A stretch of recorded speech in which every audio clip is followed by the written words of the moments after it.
I've always been the skeptical type, you know? The kind of person who rolls their eyes at conspiracy theories and ghost stories floating around online. But let me tell you something that still makes my skin crawl every time I think about it. I captured a real glitch in the Matrix on video. Not some edited clip or optical illusion. The kind of thing that shouldn't exist in our world. And ever since I uploaded a snippet of it, they've been trying to wipe it clean from existence. I'm Grace Hall, 28 years old, living in this quiet little town called Eldridge in upstate New York. It's one of those places where everyone knows your business, but nothing ever really happens. Or at least, that's what I thought until last summer. I work as a freelance videographer, mostly shooting local events or editing wedding footage for extra cash. Nothing glamorous, but it pays the bills and lets me tinker with my camera gear in my spare time. I've got this old Victorian house I inherited from my grandma. Creaky floors, drafty windows, the works. It's isolated on the edge of town, surrounded by thick woods that seem to swallow up the light after sunset. I used to love the solitude, but now it feels like a trap. It all started innocently enough, or so I convinced myself at the time. I'd been experimenting with time-lapse videos for my YouTube channel. Nothing big, just a hobby to unwind. I'd set up my camera on the porch, pointing it at the forest line, capturing the way the leaves shifted with the wind or how the stars wheeled overhead at night. One evening in late June, I left it running while I went inside to grab dinner. The sun was dipping low, painting everything in that golden haze, and I remember feeling this odd chill, like someone was watching me from the trees. I shook it off, probably just the wind rustling branches. When I came back out an hour later, the camera was still rolling, battery half drained. I didn't think much of it until I reviewed the footage the next morning. At first, it looked normal, the sky darkening, shadows lengthening across the yard. But around the 45-minute mark, something flickered. It was subtle, like a frame skip in an old VHS tape. A bird was mid-flight over the treetops, and then it wasn't. No, not vanished. It duplicated. There were two identical birds, frozen for a split second, before one blinked out and the other continued on. I replayed it a dozen times, zooming in. No editing artifacts, no glitches in the camera software. My heart started pounding a little faster. Was it a lens flare? A bug on the sensor? I told myself it was nothing, but deep down, this nagging doubt crept in. What if the world wasn't as solid as we think? I uploaded a short clip to my channel that night, titling it, "Weird Bird Glitch in My Backyard. Real or fake?" Just for laughs, to see if anyone else had seen something similar. The views trickled in slowly, a few comments calling it cool editing. But then, overnight, the video got flagged. Not by viewers, by the platform itself. Content violation, the email said, but no specifics. I re-uploaded it, thinking it was a mistake. By morning, it was gone again. That's when the weirdness escalated. I started noticing little inconsistencies in my daily life, things that made me question my own sanity. Like I'd pour a cup of coffee, set it on the counter, turn away for a second, and it'd be cold, not lukewarm, but iced over, as if hours had passed. Or I'd glance at the clock, see it's 10 a.m., blink, and suddenly it's noon. No memory gap, just time slipping away. I tried journaling it, writing down every oddity to convince myself I wasn't losing it. Eldridge is a small town, population maybe 2,000, nestled in the Adirondacks with winding roads and fog that clings to the valleys like a shroud. My grandma used to tell stories about the woods here, how they whispered secrets to those who listened too closely. I always laughed it off as old folklore, but now those tales felt too real. One afternoon, I decided to hike into the forest with my camera, hoping to recreate the glitch or prove it was a one-off. The path was familiar. I'd walked it 100 times as a kid, but that day, the trees seemed denser, the air thicker. Birds stopped singing midway through, leaving only the crunch of leaves under my boots. About a mile in, I set up the tripod near a clearing where an old stone well sat, overgrown with vines. Legend had it the well was bottomless, a portal to nowhere, but I'd never believed that crap. I started recording, panning slowly across the scene. The light filtered through the canopy in strange patterns, almost like digital artifacts on a screen. My phone buzzed in my pocket, a notification from YouTube. Another upload deleted. I frowned, checking the app, but the signal was spotty out here. As I fiddled with it, a shadow crossed the lens. I looked up, and there it was, a figure standing at the edge of the clearing. Not a person,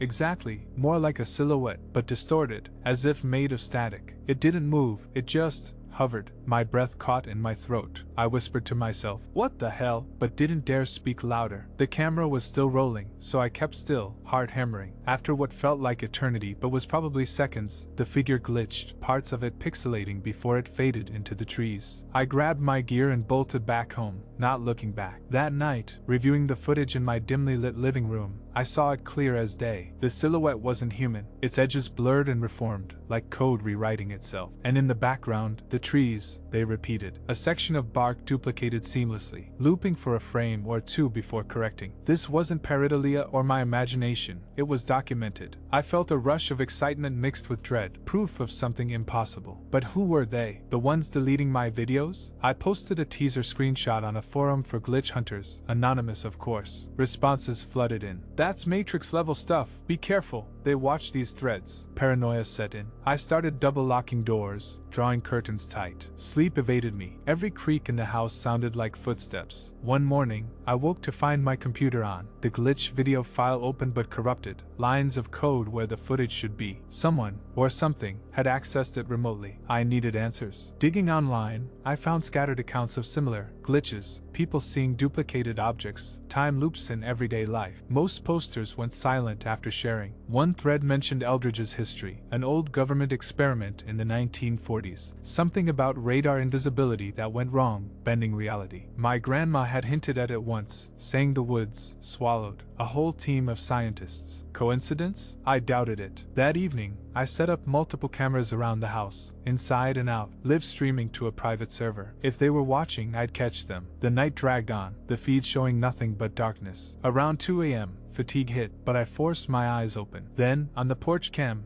a flicker. The same static silhouette, closer now, peering through the window. It reached out, not with a hand, but a tendril of distortion that warped the glass. My screen glitched, pixels scattering like insects. I backed away, whispering, "This isn't real," but it felt too damn real. The next day, I isolated the clip, enhancing it frame by frame. Hidden in the static were patterns, coordinates, code. It pointed back to the well in the woods. My pulse raced. This was escalating. I had to go back, record more, expose whatever this was. But fear gnawed at me. What if they weren't just deleting files? What if they could delete people? I confided in no one. Who'd believe me without sounding crazy? That afternoon, as storm clouds gathered, I trekked to the clearing again. The air hummed with electricity, unnatural. At the well, I leaned over, camera dangling on a strap. The darkness below stared back, infinite. Then, a whisper, not audible, but in my head. "Stop recording." I jerked back, nearly dropping the camera. Was it my imagination? No, the mic picked up static bursts, like encrypted signals. As dusk fell, the glitches intensified. Leaves on the ground duplicated, forming patterns that shifted when I blinked. The sky above flickered, stars repositioning subtly. I captured it all, my hands shaking. Running home through the darkening woods, branches seemed to reach out, paths looping illogically. Finally bursting into my house, I slammed the door, uploading the raw footage to an encrypted drive. But as it processed, my internet cut out, lights flickered. A knock at the door. No, not a knock, a distortion wave that rattled the frame. Peeking through the curtain, I saw them, multiple silhouettes, encircling the house. They didn't move like people, they phased in and out, closing in. My phone rang, unknown number. I answered, voice trembling, a garbled voice. "Delete it." Click, panic surged. I grabbed my laptop,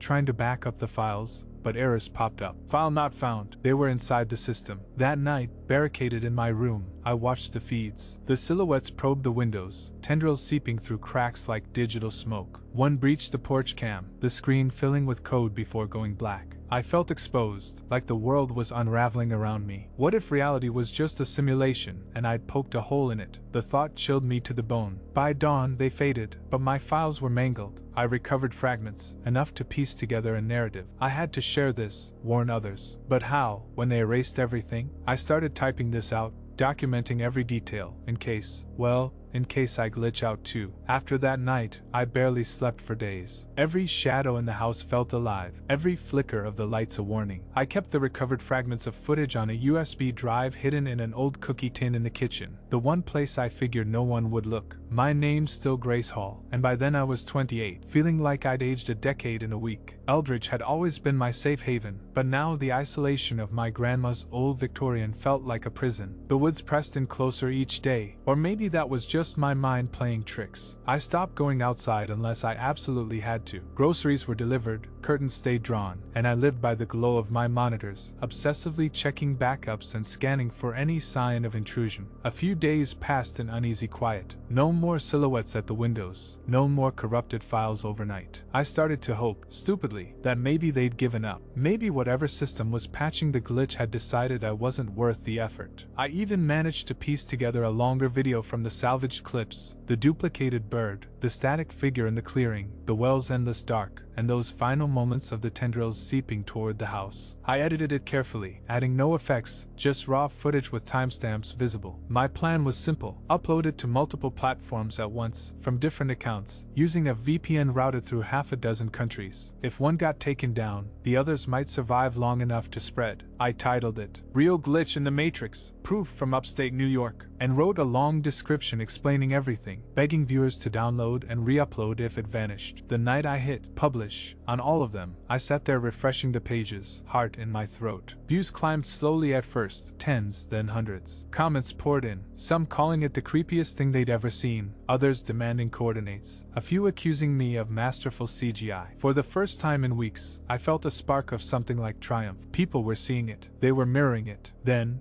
exactly 47 minutes after upload, the first one disappeared. Not flagged, just gone, like it had never existed. The channel showed no trace of it in the upload history. The second followed 10 minutes later. By morning, every copy I'd posted was erased, and 2 of the mirror accounts had been suspended without explanation. But fragments were already out there. People had downloaded, re-uploaded to smaller sites, shared on forums. The genie was halfway out of the bottle. That's when the personal messages started. Not comments, private DMs from accounts with no profile picture, no followers, usernames like random strings of numbers. The first one was simple: "You shouldn't have gone back to the well." My stomach dropped. How could anyone know about the well unless they'd seen the uncorrupted footage? I didn't reply, just blocked and reported. But more came. "The patch is almost complete. Stop feeding the anomaly." One even included a screenshot of my own backyard taken from an angle I didn't recognize, like from high in the trees. I rushed to the windows, scanning the woods, but saw nothing. That night I couldn't stay inside anymore. The walls felt too close, the air too thick. I grabbed a flashlight and my smallest camera and slipped out the back door, heading for the forest again. I don't know why. Maybe to prove to myself it was just people messing with me, or maybe some reckless part of me needed to see if the well was still there. Still wrong. The moon was thin that night, barely cutting through the clouds, so the path was mostly darkness and memory. Every snap of a twig made me freeze, breath clouding in the cold. Halfway there,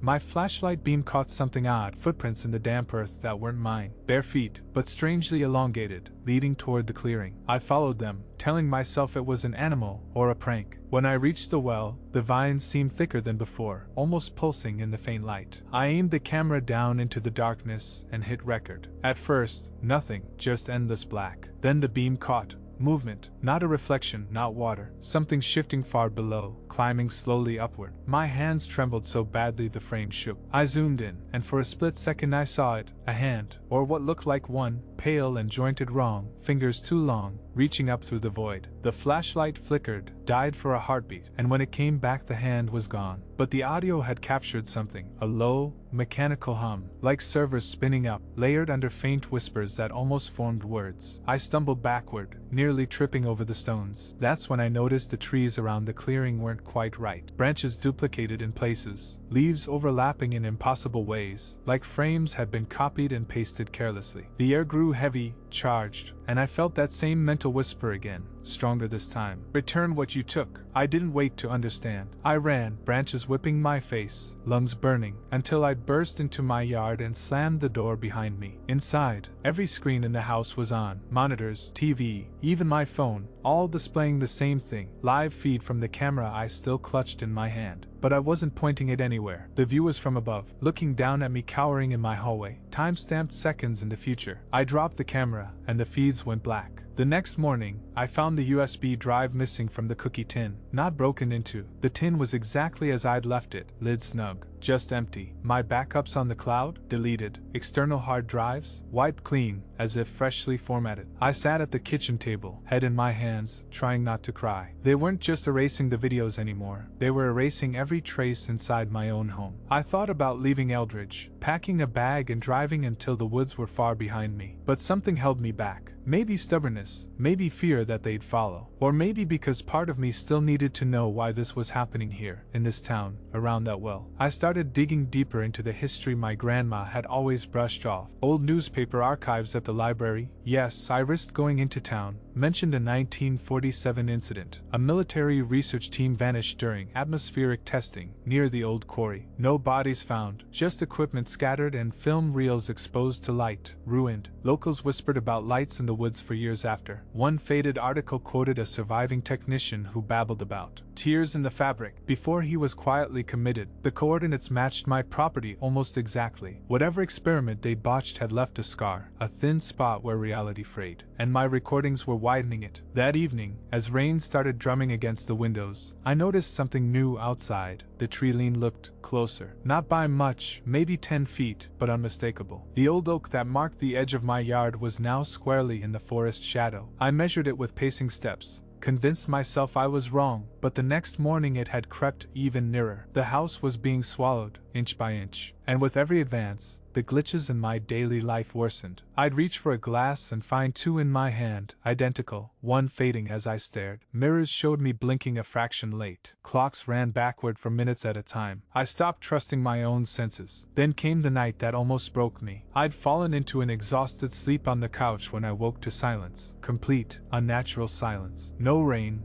no wind, no hum of electricity. The power was out, but my battery-powered clock glowed 3:33 a.m. I sat up slowly, every hair on my arm standing. In the darkness, shapes moved, not silhouettes this time, but absences, holes in the air where light bent wrong. They drifted through walls, through furniture, converging on me. One passed close enough that I felt the cold, like standing near dry ice. And in that moment, I understood. They weren't people. They weren't even entities. They were the system's repair protocol, automated, relentless, smoothing over the anomaly I'd exposed. I curled into a ball, whispering over and over, "I'm sorry, I'll stop. Just leave me alone." Eventually the darkness lifted, power returned, and morning came pale and ordinary. But I knew it wasn't over. I'm writing this now on an old notebook with pen and paper. Nothing digital they can touch so easily. If you're reading or hearing this, it means I found a way to get it out. Because last night, the well appeared in my backyard. Not near the trees, right outside the kitchen window. Stones slick with moss that wasn't there yesterday, and something is still climbing. I stared at that well in my backyard for what felt like hours, the morning light doing nothing to make it less ominous. It wasn't possible. The clearing in the woods was over a mile away, yet here it was, stones weathered and vine-choked, as if the ground had folded itself to bring it closer. My name is Grace Hall, and at 28, living in this forgotten corner of Eldridge, New York, I'd always prided myself on being rational. But rationality had crumbled weeks ago, starting with that innocent time-lapse video that captured something impossible. Now, the glitches weren't just in my footage, they were rewriting my world. The well's rim was slick with dew that didn't match the dry grass around it, and as I approached, a faint hum emanated from its depths, the same mechanical undertone I'd heard before. I didn't dare look inside, not yet. Instead, I circled it slowly, camera in hand, recording every angle. The air around it felt denser, like wading through invisible syrup, and my shadow on the stones duplicated for a split second before snapping back. I backed away and retreated inside, bolting the door as if that could keep out whatever was bleeding through from that tear in reality. My notebook was my only safe haven now, pages filled with scribbled notes, sketches of the silhouettes, timelines of the deletions. I flipped through them, trying to piece together a plan. Leaving town seemed obvious, but what if the anomaly was tied to me? What if uploading those clips had marked me as the glitch to be patched? I thought about my grandma again. She'd lived in this house her whole life, dying peacefully in her sleep 5 years ago. But now I wondered if her secrets from the woods, stories were warnings. She'd mentioned shadows that fixed things. After the old experiments, how the town had hushed it up. Eldridge's library had yielded those yellowed articles, but maybe there was more. I risked a drive into town that afternoon, the roads winding through fog-shrouded hills that seemed to loop longer than usual. At the library,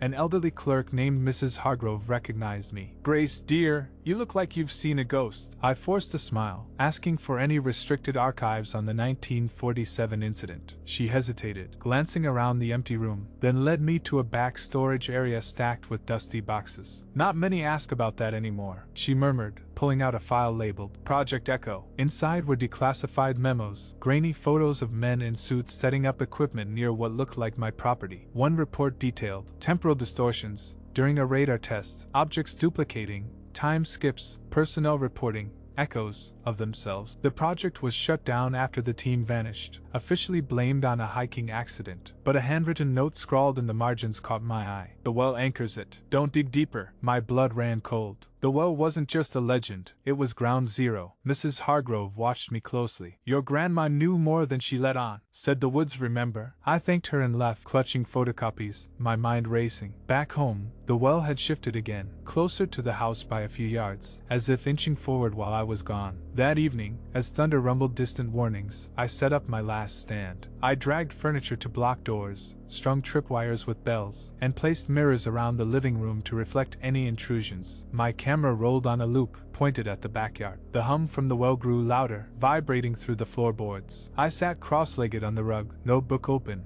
writing furiously. If I disappeared, maybe someone would find this. Around midnight, the power flickered, then stabilized, but the lights dimmed unnaturally. Outside, the tree lean had advanced again, branches now brushing the windows. A soft scratching started at the glass, like nails, or code, etching patterns. I peeked through a crack in the curtain and saw them, the silhouettes, more numerous now, their forms less static and more fluid, merging and splitting like dividing cells. One pressed against the pane, its face, a swirl of pixels that almost resolved into eyes. The mental whisper returned, clearer this time. "Surrender the records." It wasn't a voice, it was a compulsion, burrowing into my thoughts. I shook my head, whispering back, "No." The scratching intensified, and cracks spiderwebbed across the window. Then, from the well, a new sound, a wet, scraping climb, like something hauling itself up rung by rung that didn't exist. I grabbed a flashlight and my notebook, creeping to the kitchen door. Through the window, I saw it, a pale limb emerging over the rim, elongated fingers gripping the stones. Not human, not animal, jointed like an insect's, skin translucent with veins that pulsed like circuits. It pulled up a torso, headless at first glance, but then a void where the face should be flickered into shape, mimicking my own features for a horrifying instant. I gasped, and it paused, as if sensing me. The whisper echoed, "You are the error." Panic overrode fear. I couldn't let it reach the house. I flung open the door, flashlight beams slicing the night, and charged toward the well. The creature, or whatever it was, recoiled slightly, its form glitching under the light. Up close, it smelled like ozone and damp earth, its body a patchwork of duplicated textures, bark, leaves, my own clothing fragments woven in. I shouted, "Get back!" though I knew it was futile. It reached toward me, tendril extending, and for a moment, time stuttered. I saw duplicates of myself, frozen in retreat, before they collapsed back. The ground around the well softened, grass rippling like water, and I felt the pull, the void below hungry. In desperation, I hurled my notebook into the well,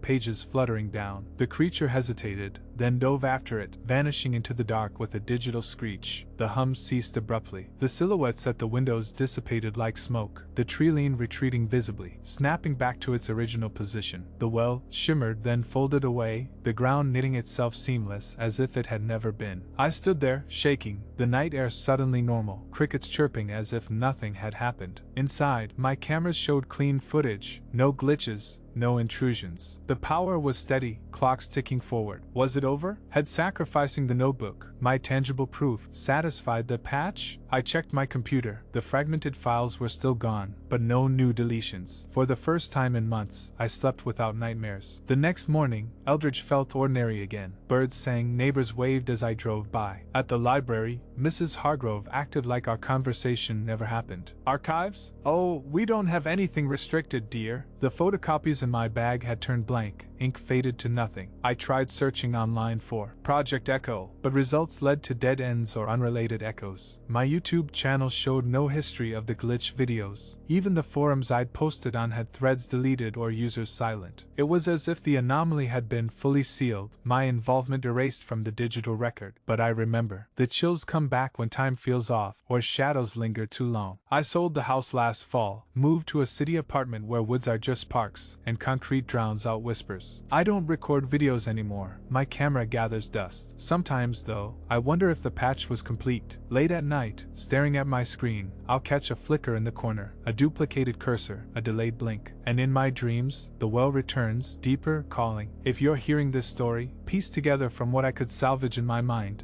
Be careful what you capture. The Matrix doesn't like holes, it fixes them, and sometimes, the fix includes you.